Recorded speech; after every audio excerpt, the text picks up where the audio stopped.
Bom, nós vamos seguir agora com a positividade do programa, que quer te fazer um bem danado, do começo ao fim.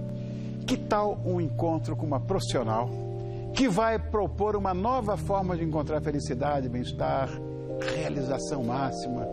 Ela é a única Master Coach brasileira com mestrado em Psicologia Positiva Aplicada e nos explica os conceitos fundamentais da teoria e como levá-la para o dia a dia, a partir de exercícios, de atividades práticas. Estou recebendo Flora Vitória. Boa noite, meu amor. Boa noite. Você está boa? Como é que você está? Muito bem. Você passou pela porta do meu camarim quando eu estava trocando de roupa. Exatamente. Com a porta aberta. Se eu tivesse pelado, ia ser uma coisa terrível. Já nos conhecemos. Eu sei. Aí você conhecer mais ainda, né? Exato. Tudo bom, querida? Tudo bem. Prazer em te rever. Olha, essa história de você ter feito esse curso na Universidade da Pensilvânia, né? Penn University. Exato. E eu queria que você explicasse para a gente o que é essa psicologia positiva. Ok. Bom, a psicologia positiva é uma ciência, na verdade, que estuda o que mais interessa para nós, que é a questão da felicidade, do florescimento, do bem-estar, da realização máxima do ser humano. E essa ciência é nova, tem em torno de uma década. Mas não é que ela surgiu do nada, ela vem em cima de outras ciências que já existem há muito tempo. Filosofia, neurociência, psicologia, ciências comportamentais. Então, na verdade, a psicologia positiva, ela focou nessa questão do que existe de positivo no ser humano. Como é que a gente faz para o ser humano atingir a máxima potencialidade e se tornar feliz nesse processo? Então, é um tema apaixonante e eu fui estudar lá na Universidade da Pensilvânia, que é uma das maiores universidades dos Estados Unidos, né? Fundada lá por Benjamin Franklin, a primeira universidade. Verdade. E que investe, assim, milhões todos os anos em pesquisa. Eu ouço muito, Flora, que não existe base científica para a psicologia. Mas, nesse caso seu, o embasamento é científico, né? É científico. Na verdade, a metodologia científica exige uma série de processos para garantir que uma determinada intervenção, uma determinada abordagem, ela tem um resultado garantido e que esse resultado se repita, né? Então, existem várias universidades, não só a UPenn, vários centros de pesquisa, vários pesquisadores, às vezes dedicando 30 anos, 60 anos da sua vida para estudar um conceito. Não é? Conceitos que vão fazer a gente, aplicando no dia a dia, encontrar um pouco mais de realização, um pouco mais de plenitude. Existe esse estereótipo, né, Flávia, de que o dinheiro, as viagens, sei lá, coisas materiais, casamento, são as principais, vamos dizer, causas para se ser feliz, ou as coisas para se ser feliz. O quanto realmente esses elementos são importantes para isso? É muito interessante. Para a felicidade pessoal. Exatamente. É muito interessante. Você perguntar para qualquer pessoa o que realmente te faz feliz, o que você acha que você precisa para ser feliz, as pessoas vão falar dinheiro, saúde, um bom casamento, né? Quer dizer, elementos que são circunstâncias. E muitas pessoas buscam isso ao longo da sua vida inteira. Esses pesquisadores começaram lá uma década atrás, capitaneados por Martin Seligman, que é considerado o pai da psicologia positiva, começaram a estudar quais dessas circunstâncias realmente afetam o nível de felicidade e bem-estar. E eles descobriram algo muito interessante. Por exemplo? Alguns elementos, por exemplo, viver numa democracia rica. Né? Quer dizer, viver num país que tenha condições de você se desenvolver. Afeta a felicidade, é um efeito forte. Quer dizer que nós brasileiros somos todos infelizes, então, né? E essa questão, mas é um elemento estatístico. Vamos dizer assim, quem vive em democracias ricas tem uma leve tendência a ser um pouco mais feliz.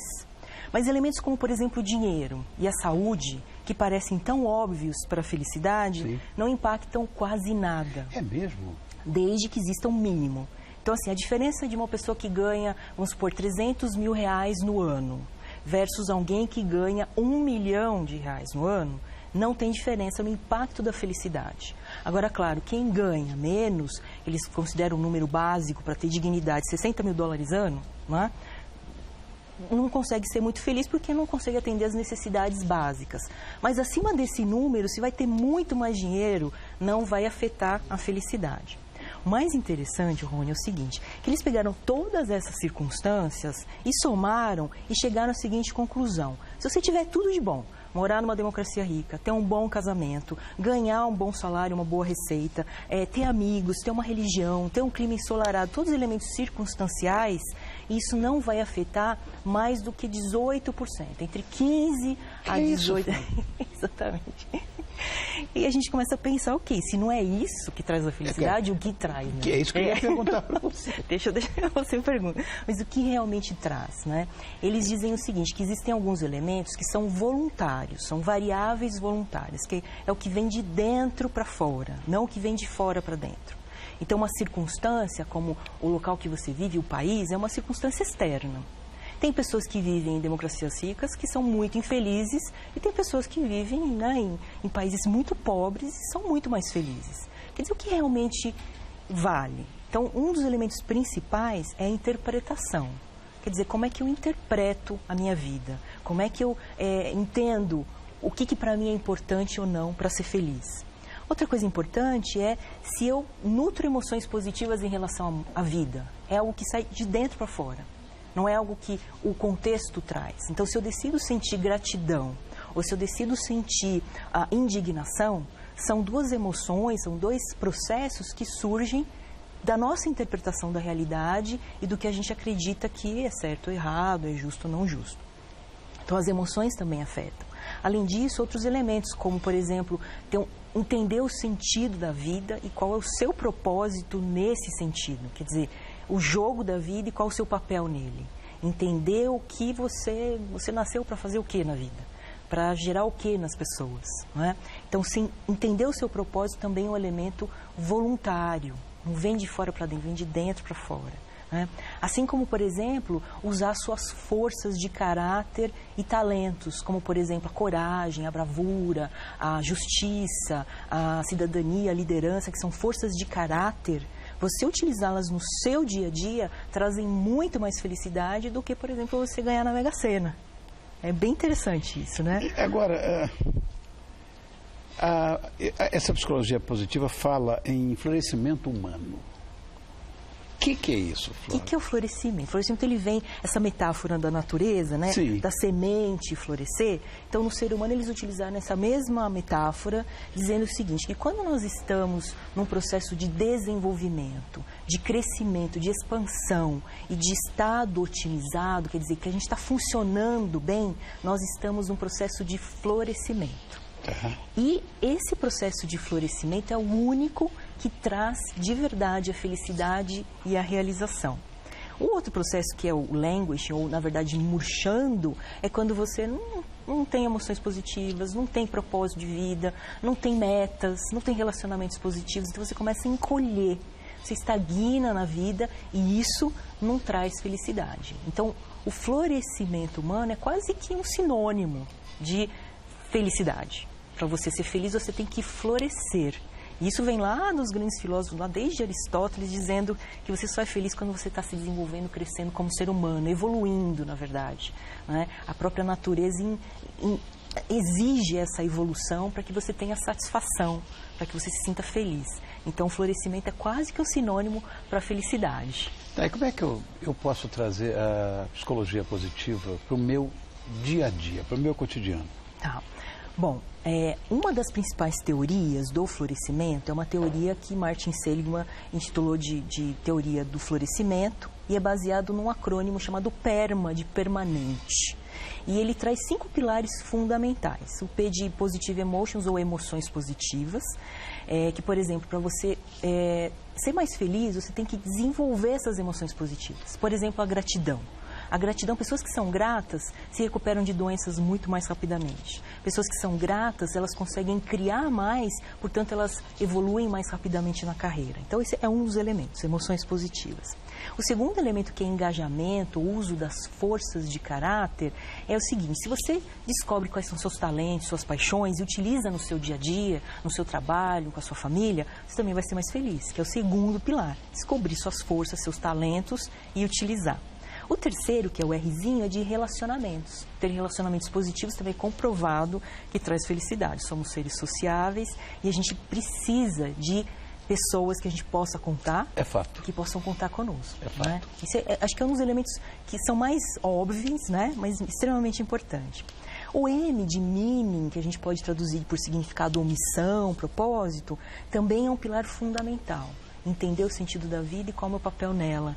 E quando você descobre que o seu propósito é usar suas características, os seus talentos em prol das pessoas à sua volta ao meio, né? Por exemplo, você é uma pessoa que encanta as pessoas, que inspira as pessoas, tem uma perspectiva, uma inteligência que você usa para você se sentir bem, mas você usa para as pessoas. Então, quando você usa os seus talentos, as suas forças para as pessoas à sua volta, você tem um senso de qual é o meu propósito aqui, qual é o meu sentido, né?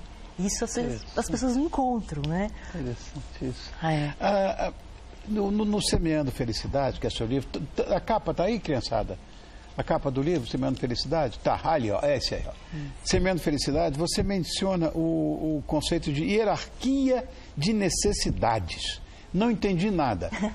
Explica pra gente o que significa hierarquia de necessidades. É interessante, esse é um conceito que foi desenvolvido por Abraham Maslow. Abraham Maslow é um dos grandes pais da psicologia humanista. Dizem que ele foi um dos precursores aí da psicologia positiva. E ele desenvolveu uma teoria que é muito conhecida, inclusive no mundo corporativo, que a gente precisa atender às necessidades numa determinada ordem. Primeiro, a gente tem que atender às necessidades fisiológicas, né? Necessidades de comer, de todas as necessidades físicas. Fazer xixi e tal. Tudo essa é a base da pirâmide. A base da pirâmide. Enquanto a gente não consegue atender essas necessidades, a gente não consegue satisfazer as demais. Depois das necessidades fisiológicas atendidas, a gente começa a precisar atender as necessidades de segurança, você se sentir seguro. Então, primeiro foi no banheiro, né? Você tem que se sentir seguro. Então, primeiro matou a fome, depois, estou seguro. Então, até uma questão de sobrevivência da espécie, né? Essa coisa da necessidade de segurança, eu vi, inclusive, uma vez, quando falaram do Paul McCartney, que era a nona fortuna da United Kingdom, do Reino Unido. Certo. E ele chegou e disse, para que esse dinheiro todo? Para saber que está lá. Isso é uma segurança financeira, é uma segurança com certeza, financeira. Também conta. Aqui nós estamos perdidos, não tem segurança nenhuma, estamos rachados em banda nós brasileiros, né? É verdade. Bom, depois necessidades sociais. Atendido, a gente passa para as necessidades sociais de relacionamentos, de amor, de conexão. Aí a gente começa a ficar feliz, mais ou menos por aqui, né? E aí vem as necessidades de autoestima, quer dizer, você sentir que você tem valor, que você, né, as pessoas gostam de você. E o último aqui, que é o mais importante, que é a necessidade da autorrealização. É aqui que surge a felicidade, é quando você usa todos os elementos que eu estava falando antes, né, do PERMA, inclusive a última letra que é o A de achievement, de conquistar. Quer dizer, se você tem metas e conquista, você se torna feliz, você se torna realizado. Se você usa seus talentos, você se torna realizado. Se usa emoções positivas, você se torna realizado. E essa autorrealização, de acordo com Maslow, é o que todos nós buscamos, né? Que é a tal felicidade. Mas a gente tem que ir atendendo essas necessidades básicas, né? Para conseguir chegar na autorrealização. É muito interessante essa pauta. É verdade. Flora, eu gostei dessa história, viu? Eu quero mostrar mais uma vez a capa do livro da Flora. Vamos mostrar o livro aí. Olha, esse aí, que é o Semeando Felicidade. Esse livro, só para citar a capa, é de Romero Brito. Do Romero, tá. Tá lá em Miami, ganhando todo o dinheiro do mundo. Deve estar feliz. Flora Vitória, mestre em Psicologia Positiva, autora desse livro. Muito obrigado, querida, por estar conosco, viu? Uma honra e um privilégio estar aqui com você hoje. Imagina, que bobagem. Obrigado, meu amor, obrigado. Com certeza, obrigada.